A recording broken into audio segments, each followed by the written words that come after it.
has plans for our future. Apparently, they don't think we should have one. Vote them out! Apparently, they plan to define transgender people right out of existence. Here's what they said. Sex means a person's status as male or female based on immutable biological traits identified by or before birth. They said key government agencies need to adopt an explicit and uniform definition of gender as determined on a biological basis that is clear and grounded in science. I don't know what science they've been looking at, but the science I've been seeing kicks their science's ass. By the way, my name is Samantha Rogers. I'm with TG Detroit. A lot of other organizations are here today supporting us, supporting all of you, and I want to thank you again for all coming out. I don't know if you know who H.L. Mencken was. He was a columnist for the Baltimore Sun back in the 1920s, really smart man. Wrote a lot of things that are very quotable, and my favorite quote from him was, "For every complicated problem, there's a simple answer, and it's wrong." This administration likes its simple answer, and they're wrong. Simple answers are for simple minds. Go figure. People don't fit into simple little boxes. Here's some food for thought. In Scandinavia, not long ago, a grave was examined, and it was found to contain a soul whose DNA said male, but who had been buried in a very prescribed and time-honored manner as a female. Ancient Hebraic texts, I'm told by scholars, had 6 totally different words, identifying 6 totally different genders. 6. In India, the Hijra, or transgender, have a history that dates back to antiquity. And here in America, Native American tribes revered the tribal members that they deemed two-spirit. They revered as shamans those who understood both Venus and Mars. We exist,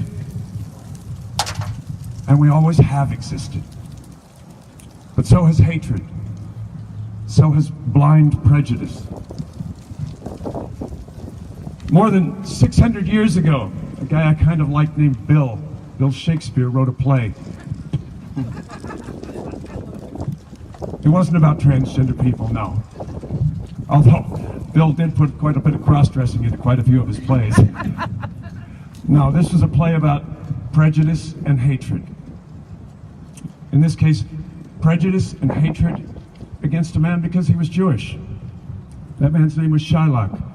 And in the play, when attacked, Shylock spoke for Shakespeare and really for all of us when we ask for, no, when we demand our basic human dignity. He said, "Hath not a Jew hands, organs, dimensions, senses, affections, passions, fed with the same food, hurt with the same weapons, subject to the same diseases, healed by the same means, warmed and cooled by the same winter and summer as a Christian is? If you prick us, do we not bleed? If you tickle us, do we not laugh?" 600 years ago. And Shylock heard the same voices we hear today. Voices preaching hatred. Nothing changes, does it? Leaders without morals prey on weak minds and foment groundless fear. We have always been here. Always. We're all around you. We're educated and we're not. We're rich and we're poor and we're all things in between. We're lawyers and chefs and architects and soldiers and doctors and store clerks and whores and politicians. We are atheists and Muslims and Christians and Jews. We are black and white and brown and all things in between. We are your mothers and your fathers. And sometimes we're both. We're your brothers and your sisters. And sometimes we're both. We're your sons and we're your daughters. And sometimes we're both. We're the person serving you your coffee. We're the person standing next to you in the elevator. We're the person sitting next to you at the PTO meeting or next to you in the foxhole. The person fixing your car. We're the guy on the bus just trying to make his way home. And when you smile at us, we're the person smiling back. We're your neighbors, your friends, your wives, your husbands and children. We are your family. We are human beings just like you. And if you prick us, we will bleed. And if you tickle us, we will laugh. We are Americans, Mr. Trump. We've been here forever and we are not going away.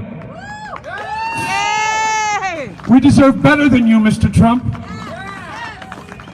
We deserve better because we actually believe in and love this country that you and your greed seek to destroy.